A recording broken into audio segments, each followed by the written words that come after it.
What's up? It's your boy coming back at you with a whole lot of dumb shit.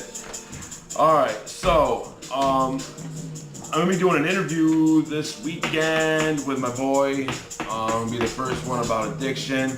I want to start getting more people involved in on it.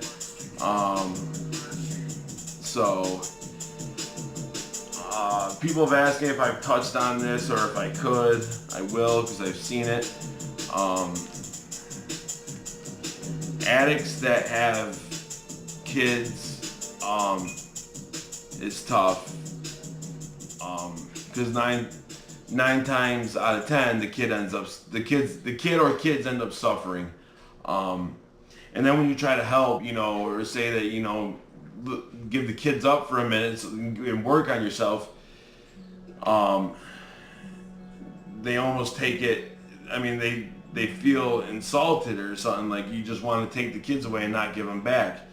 But if the case is where you can let the kids go with either a relative or what have it, and you will have the option to get them back, because some people don't always get that option, you need to take advantage of it. And if your kids do mean everything to you, because like I said, when people are in active addiction, they have kids, even though the kids should be the first priority, it's not. Because let me tell you what, I've seen it. When parents aren't in their right mind or they're sick, especially if they're sick, they're not going to want to do anything. They don't want to do anything, and they're not going to do anything. No matter how many times they get bothered by the kid or kids, it doesn't seem to fucking get them moving enough. So when, if someone offers a hand to fucking do something with the kids or make a suggestion, it's not to hurt you. No one could ever take away you being a parent. Whether or not you're a good parent or not, that I don't know.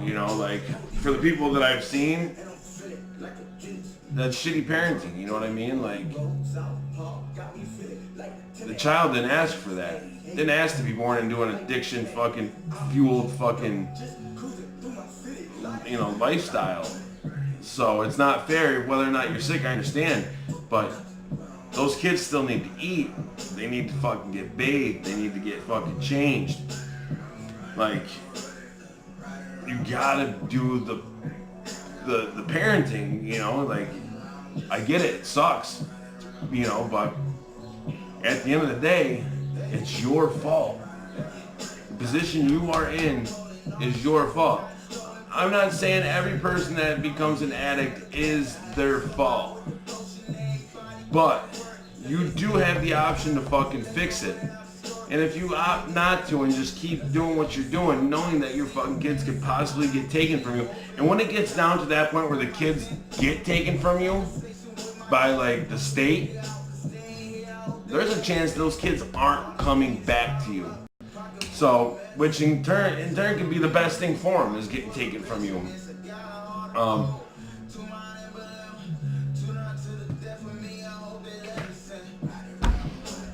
Because at the end of the day, you gotta do what's right for the child. Another thing too, I know it's probably happened a shit ton of times, but I only know one or two times of it happening where a girl goes, offers their fucking dealer, fucking some sexual favors. Next thing you know, she's pregnant. Well, you're like, well, why would abort it? Fucking. To me, honestly, I don't understand. If you're gonna do that, fucking be responsible. But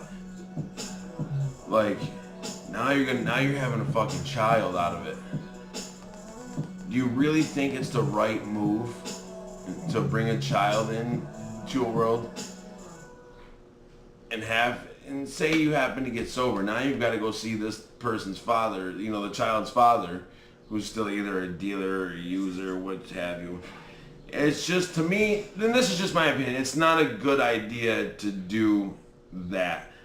I understand there's people that are against abortions, and that's fine, but you gotta do what's right for the child. At the end of the day, that's really all it is. Whether you have an abortion, give it up, you know, fucking whatever, because it's not their fault. And they shouldn't have to fucking go through that shit. So you just have to learn to accept that fucking people are just trying to help. They're not doing it to be mean, but that's just what needs to be done. It is, you know, it is what it is. Like,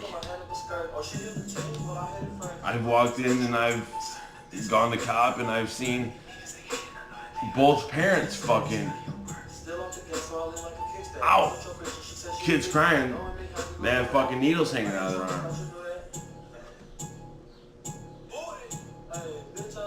Like, dude, yo, there's a fucking child here crying. You guys are fucking close to OD. You know what I mean? Like, that ain't something, dude. That ain't cool. You know? Like, you know, I just don't think, like I said, you make stupid choices and shit when you're fucking under the influence, man. Trust me, I know. And you know what else kills me too? And I was just thinking about this. And again, this is just my own opinion. If I go to rehab, and I gotta have to talk, and they, you know, if anybody's been to rehab or whatever, and even if you haven't, fucking, so for the people that know, you know, you get like a counselor or a caseworker, whatever, what have you, but usually the people they give you and the people that work at these facilities are not addicts of any type. So if I'm trying to talk to you, how can you relate to me on that level if you've never walked in my shoes? Now, if I were to ever, and this is just hypothetically fucking speaking, if I ever had my own rehab to where I could fucking help people, I would probably have single rooms. I would probably do single rooms because, you know what, putting two people in one room, you know, like, especially if they're detoxing, like, if you walk into a place where people are detoxing, it doesn't smell good. I just feel like it should be one person per room. You get a dresser, a desk with a chair. Me personally, I would rather people have TVs in their room. You know, at least a 32 or yeah, I would put a 32 or a 36-inch flat screen in every room with cable. So it's comfortable, you know, and then you have a nice decent sized bed with an end table, and you can rearrange your room to however you want it. But because I feel like you should be comfortable when you're trying to detox. Like sitting in a room in silence, or sitting in a room with a bunch of other people in one room watching TV,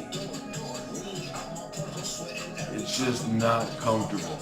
So if you give everybody their own room with a TV in it, it makes it a little bit more comfortable and more inviting and easing to try to deal with your addiction. I would try to find counselors who, like, I would want counselors that have that have lived that lifestyle, but you would have to have X amount of sober time. Like, and the other thing that people don't understand too is like food. Like, when you're using, you're barely fucking eating. Like, when I was getting high, I'm just a big dude in general, you know. I'm not saying it's all muscle. A good fucking portion is fat too, but I'm just a bigger built person in general. Just, you know, just hereditary. But when I was using, I got slim as fuck. Yeah, I loved it because I was,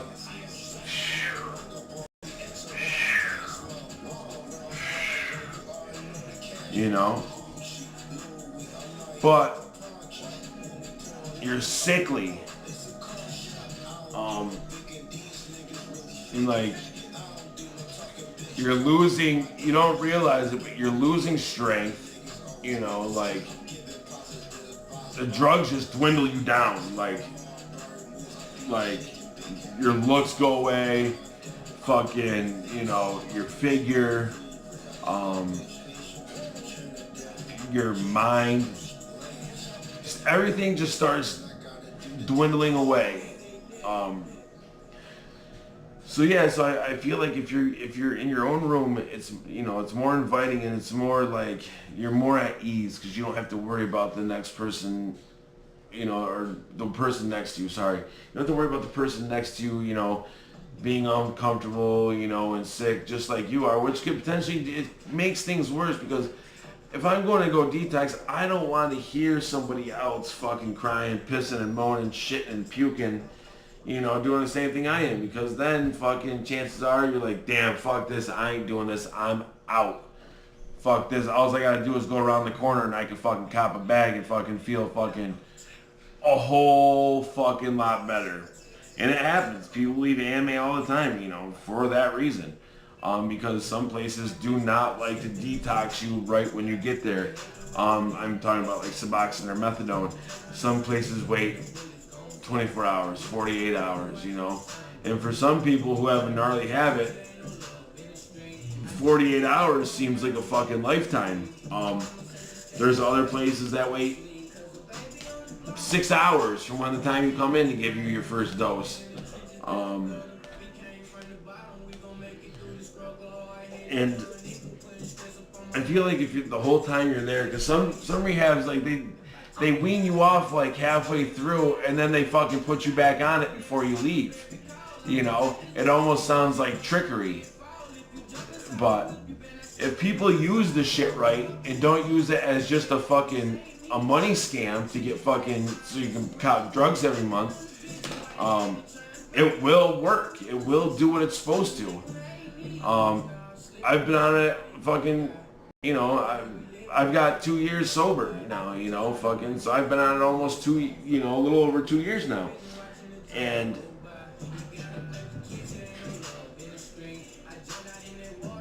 I mean, yeah, I'm weaning myself off slowly, but it's the fact that I'm weaning myself off because some people will stay on this shit till they're dead, you know.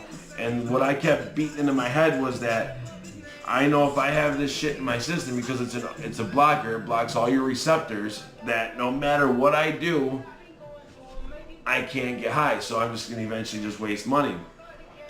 So I always kept beating that in the back of my head. There's no point. There's no point in getting it when you have Suboxone. So, and that's what helped me. And then the other thing that helped me too was, you know, looking back on all the shit that I pissed away. So again, back to my dream of having a rehab, what it would be like. There would be like a common area where there's a bigger flat screen, you know, DVD player, Blu-ray player, or Fire Stick, whatever. So you could just watch nonstop shows, fucking movies, whatever, you know, fucking. Because like I said, you want to make it comfortable, but it would be like a regular school day as well. You have like little meetings to go to where you could fucking learn something. Like I would do what I would do for like an 8-hour day. Let me see, what would I do? We would do that's what I would like to do. One would be like free talk, okay, for 45 minutes. So 45 minutes, and this starts at 9:30. Okay, we'll start everything at 9:30. And then we'll make that to 10:15. And this is free talk, which is talk about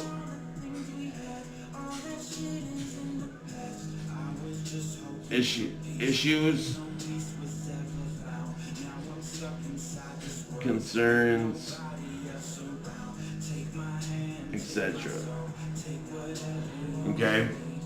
So then another one would be, we'll say like coping skills, you know what I mean?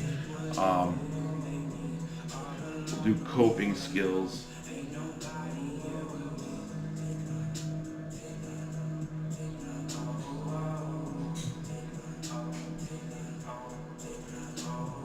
And that'll be from, fucking 10:20 to 11:05. And this would consist of,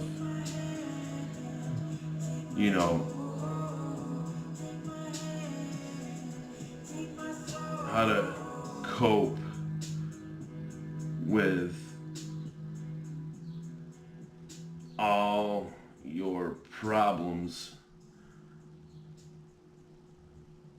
that were pushed away while you were using, and now you can cope with them and figure out how to fix everything.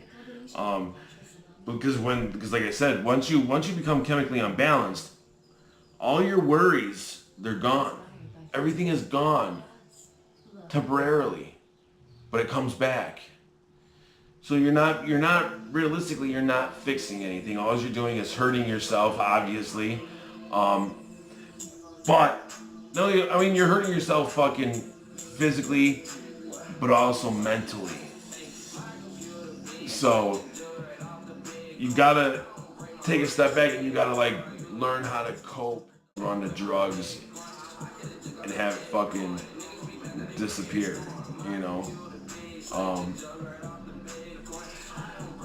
You should always have this in here, step work.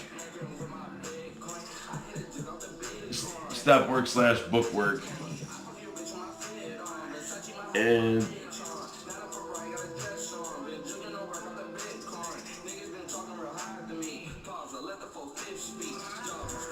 that will consist of going over the steps and so every class you would talk about a different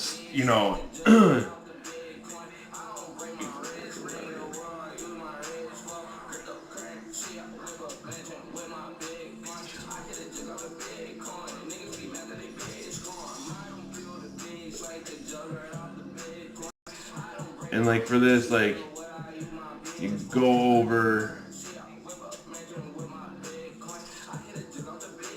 the steps and what they mean, and you start them, kind of as a homework thing. We got fucking lunch. That's 11:45 to. That's the other thing. For lunch, breakfast, lunch, and dinner, it's always nice to I would do a buffet style, just not only because I'm a fat fuck, but you want to be able. Everybody needs to get that fucking energy in. So if you go and you get one piece of bread, a fucking half an egg, fucking one piece of sausage, one piece of bacon, and a fucking little glass of fucking orange juice. Like, what the fuck is that? And then you got an oatmeal for a side. Like, nah. Home fries, cakes, wafts, French toast, regular toast, eggs, sausage, bacon, then you can have oatmeal on the side, different kinds of oatmeal, fruit, have a bowl of fruit in the morning, and then the only thing that I would have that would be already done would be like the little fucking small cereal things that, if you wanted cereal and, milk. But yeah, you gotta have energy in order to stay fucking focused and try to really put your mind to work. Or it's you get what you get out of it what you put in. And some people like kind of treat it like high school. I mean, I kind of did too, but you got to think when you get out of here, 98% of the time, you're not gonna fucking see any of these kids again. So trying to click up and make fucking friends and be BFFs and fucking more Fs.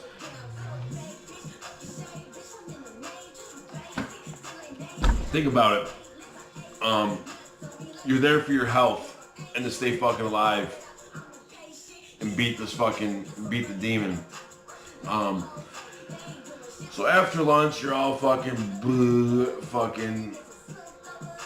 What we're gonna do is, I would do kind of like I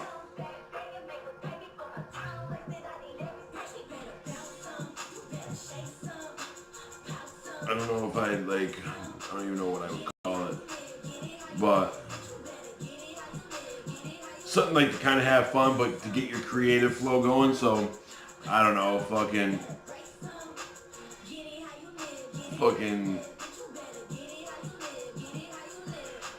I got it.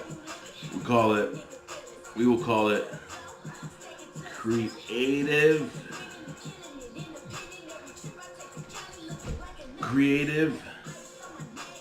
addiction.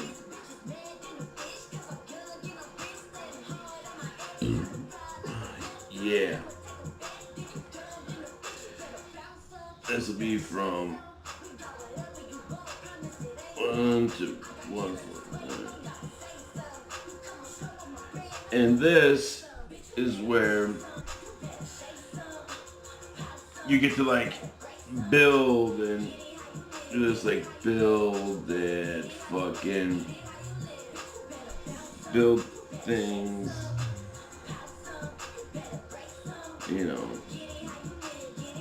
draw fucking color,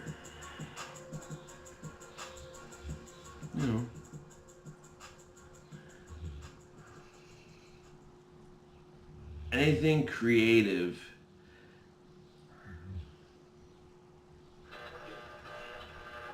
that you can do to try to help with your psyche, to kind of bring the passion out that you once had before you went into active addiction. So it's always good to be able to give like a nice, give like an exercise to do, like what can you do to fucking, just show different things along your path in life that led up to it, or not that led up to it, but that you were doing before addiction, that you had fun doing. Like I said, it's trying to give you a spark, give you a spark, my man. Give a spark. Yeah. Yeah. That's what I'm talking about, sister. And here's an important thing. And I think it needs to be done in every fucking rehab. As long as you don't let it get out of hand, but people need to get the shit off their chest. And I feel like rehabs and institutions restrict that because they don't want to see what the outcome's going to be. But if you have people that are in there and they want to take it serious, they can offer each other fucking positive advice, whether it's screaming at each other or just casually talking. As addicts, usually have short tempers and shit, so I would, so we'll call this group talk. Let's go from, oops.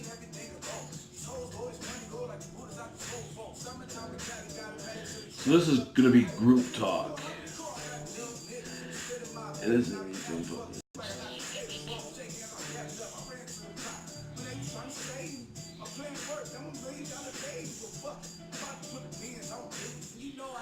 alright, and this is going to consist of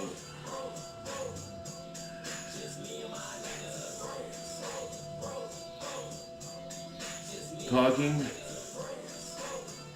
about similar issues and voice your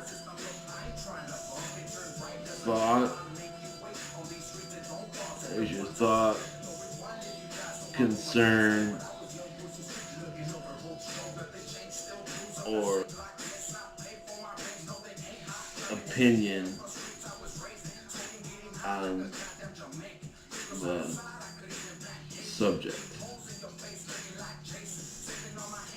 Because the only people that can give you the best advice to try to help change what you're doing is an addict themselves. I know it sounds fucking crazy, but an addict is its own worst enemy. So if somebody can give you, I mean, like I said, once you start thinking with a clear mind and you're starting to get away from fucking being chemically unbalanced, shit starts to make sense, believe it or not. Real life shit starts to make sense. It's fucking crazy. It's mind blowing. Like, yes, it will get heated. You are going to yell at one another, but that's what needs to happen.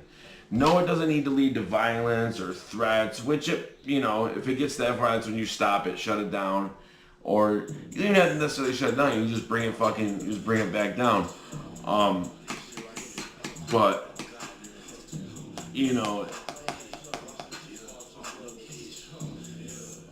so like everybody working there, I feel like should be fucking in recovery. I feel like you would get more out of it than some dude that fucking went to school for fucking and read some bullshit out of a fucking book. Like, nah. If you haven't gotten the chills, the cold sweats, fucking shit in your diaper, fucking puking on yourself and shit like that, I don't want to fucking hear what you got to fucking say. Because there ain't nothing you say that I fucking... You haven't done it. You haven't lived it.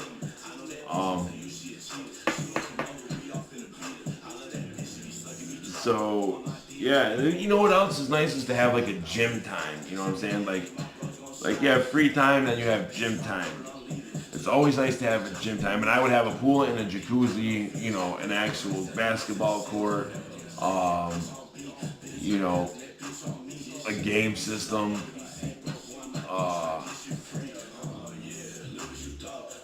weights, fucking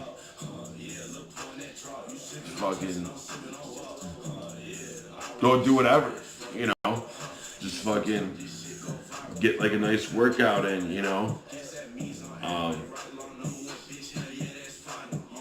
get moving, fucking.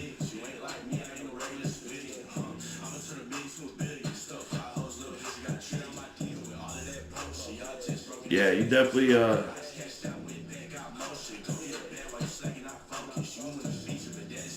yeah, everybody needs to go to the gym and shit.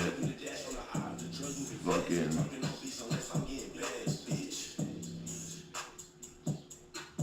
Yeah, you need gym time. I would have it co-ed. Obviously you'd have to just keep the guys and girls separated. Unless it's in group, then you guys can sit next to each other, talk to each other. But obviously, if you got caught fucking around, you got to get booted because that's not what you're there for. I understand it happens, and you'll probably get away with it, fucking. But by law, even say you're married on the outside, and I kick you out because you decided to fuck one of the other fucking patients. Well, your wife wants to know why you fucking got kicked out. I can't tell her. HIPAA, homie. I can't tell her. So, she'll never know the truth. Showers. Showers, I would have kind of like amazing showers. I would have showers that would hit you from up top, fucking here, fucking,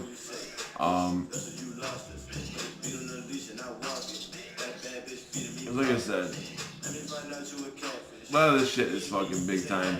And I would also have, here's the other thing, I would also have like a little store too, where it has fucking mad shit that you could get. And it'd be open all day. All fucking day. All day, all night. And it would fucking have, toiletries, legit candy snacks,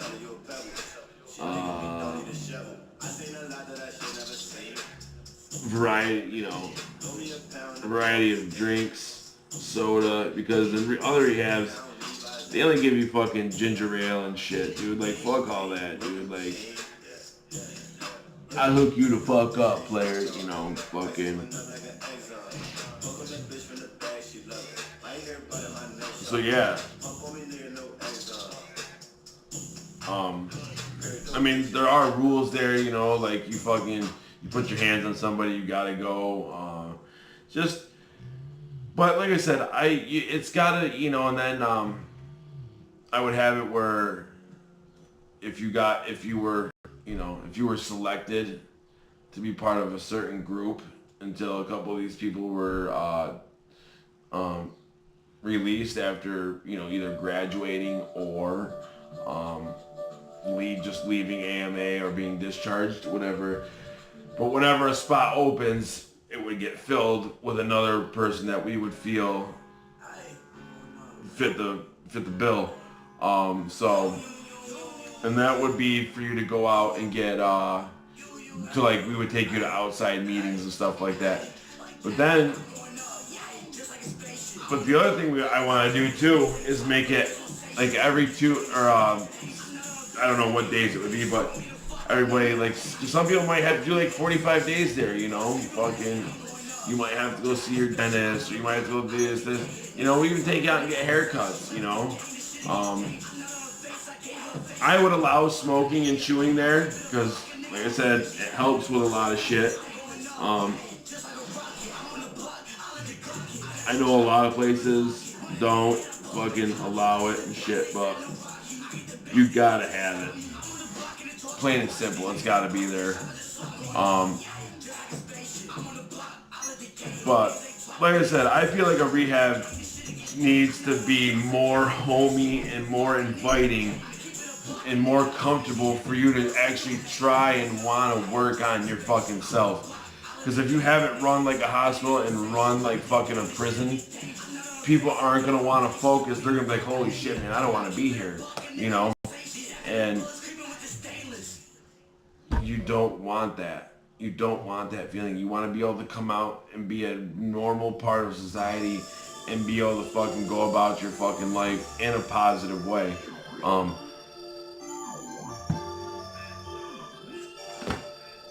And 98% of the rehab and shit now that are up are not even about you. Because some rehabs, just like they have nurses and shit like that bringing shit in just to have insurance paid just keep you there longer. Like, that ain't fair. You're gonna keep me there longer, just keep getting me high so you can collect more money? No. You can bring mad motherfuckers in and keep doing this shit. So yeah, until next time, stay true, stay classy, stay humble. Hey, you see something happening, you see somebody that needs a fucking hand or a lift up, man. Alright. What's up? What's up? It's your boy, Fabs, coming back at you, a whole lot of dumb shit. Alright, so I gotta finish this addiction video because I had somewhere I had to be, so I had to cut it short. So, I gotta do an interview this week. I'm not gonna say who it is yet, but this person that I'm doing has it from, I know I mentioned it earlier, but they've got it on both sides. Them doing it to having to clean up their act for themselves and for children. And what kills me is this dude, I've known the kid since he was way young and watched him grow into being a father, and the shit that the baby's mother has fucking put him through, his family through, is just unfucking real. Like, and I don't mean to say this to take shit away from anybody, because I'm not gonna judge somebody just because they're a drug addict and shit like that. But like, if it wasn't for the other parent being who they are and doing what they do, your kids wouldn't fucking even be around. And for me to sit back and just try to understand why you gotta, because like you gotta watch what you say around them, because I'm saying, because they're always gonna try to fucking do something to get you fucking caught up some way, shape, or form.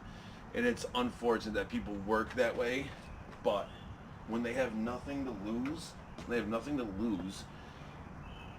that's the fucking below the belt hit that you get. And it just keeps going, and it just keeps getting worse. And at the end of the day, the only people you are fucking hurting are the kids. If you're not seeing them, you're not doing this, you're not doing that.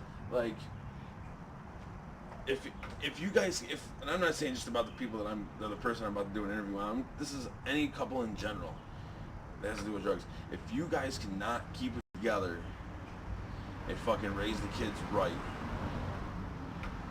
someone's gotta take the reins, you know what I'm saying? And fucking like, holy shit, we have kids, we gotta take care of them. This is what's gotta happen. If it's not gonna happen, then fucking we're gonna have to fucking keep it pushing. Now listen, I understand that fucking if you got kids, there's always gonna be that spot in the heart where fucking you're gonna have feelings. I don't care who you are, what you say, you could dog this person all the fuck you want. But at the end of the day, when kids are involved, it's a whole different animal. Now, we sit there and tell, and I'm not just talking about, like I said, I'm not talking about the person I'm gonna be interviewing this week. This has to do with anybody. Like, it's always gonna be there, but you have to think for the kids. You cannot stay together for the kids. That's the worst thing you could fucking do. So it just sucks that. And then here's the other thing. When you do say stuff like when this happened, because something happened today. I ran into a certain someone. I'm not gonna say their name, and it was a quick couple words, and that was it. But when someone tries to kind of get shit out of you, I'll feed into it for a minute. I'll give you a taste real quick. But I'm not giving you the fucking goods. Yeah, I know about your shit, and I know about your shit because it's not hard, like some people act like fucking what they're doing is fucking low key, fucking top secret shit. Nah, motherfucker, you're chemically imbalanced, so you think nobody knows. But guess what? Everybody knows what you're motherfucking doing. Because I used to think the same way. When I used to tell fucking my girl I was going to the bathroom. Man, she know I'm going there, stick a needle in my arm. Alright? Ain't nobody stupid. And then that one night, fucking, I decided to tell her I was going to the bathroom. Fucking, I wake up and there's the paramedics and the cops right there. What the fuck you doing in my house? But that's what happens, And I just feel bad that fucking people have to go through that and have to fucking fight tooth and nail to keep their kids away from the one parent that's going through it all. Like, some of these judges just don't understand. Like, all it comes down to is you end up hurting the fucking kids. That's what it is. So hopefully everything goes smoothly. Nothing gets said out of fucking, context from, But that's how people are. They want to fucking try to start shit. So when fucking that happened, I made a phone call. I said what was said, and fucking just to make sure that fucking no bullshit gets started, because I keep it 100. So, it's crazy. I was getting my oil changed down. I'm sorry to fucking keep this going, but this kid was telling me about how his family. He's got a cousin that's going through this right now in the drug addiction, this and that. Cried wolf 100 times, like I have. People eventually lose faith in you, but the one thing I told this guy, I said, this is the only thing you could do that could really save your cousin, you know what I'm saying, or anybody, is that, I know I've said it before, instead of knocking them, encourage them, show them that they actually are worth something, because at the end of the day, when a fiend's all fucking done and they're at the bottom, they have no self-worth, they have no self-esteem, they're not confident, nothing. You have nothing to, realistically, you have nothing to wake up for. You've pissed everything away. You've fucking sold everything fucking 3 times over. Now you've started stealing from other people. Now you've stolen everything you could fucking steal, and that's that, But you either get it or you don't. Some people do, some people don't. Some people it's too late. So, until then, till next time, peace. Or, not peace. Stay true, stay humble, stay yourself. Catch you later. Peace. So yeah, I know I said I was done with this whole this addiction one, but I forgot to leave something out. And I've been checking. I just looked at pictures and I just noticed it. Motherfucker, start picking up your fucking needles, dog. You fucking fiends need to stop leaving your fucking used needles and shit just sitting on the fucking street and in the fucking on the sidewalk and shit. Little kids play around that shit, man. What happens? Fucking none of these kids know if you got fucking AIDS, HEP, shit like that. Next thing you know, you got one of these kids pricking himself with a fucking used needle because you want to be a fucking dirtbag. I ain't knocking you for being an addict. I'm knocking you for being a fucking dirtbag addict. Okay? Clean up your shit. Okay? That shit's disgusting. You got fucking bloody needles laying on the fucking Main Street and shit. And I can't believe that fucking the county isn't doing shit about that. Like, place is fucking foul. It's fucking foul leaving your shit around and knowing that kids could fucking potentially hurt themselves and shit. Like, that's bullshit. End rant. Talk to you guys later. Peace.